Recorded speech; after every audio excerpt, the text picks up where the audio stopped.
Welcome to Luca is a Billionaire, where the only thing I invest in is your answers. You start by preparing the keyboard and your device. Insert fresh batteries or charge the keyboard so it has at least 20% power. Low power can prevent pairing. Turn the keyboard's power switch to on and observe the pairing LED. It usually blinks when ready. On your computer or phone, open Bluetooth settings and make sure Bluetooth is enabled. Once done, leave the Bluetooth panel open so you can immediately confirm the device appears in the next step. Next, put the keyboard into pairing mode and make the actual connection. Press and hold the keyboard's pairing button for about 3 to 5 seconds until the LED flashes rapidly. That signals discoverability.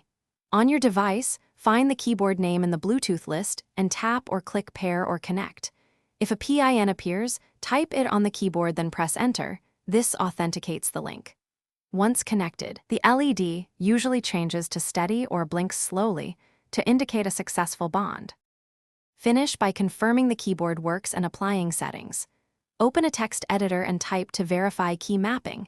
If layout is wrong, change input language in system settings. Make sure scale, connect priority or battery-saving modes aren't interfering. If it connects but won't type, reboot your device or remove and repair the keyboard to refresh the Bluetooth cache. If problems persist, power cycle or perform the manufacturer's factory reset on the keyboard. This often resolves stubborn pairing conflicts.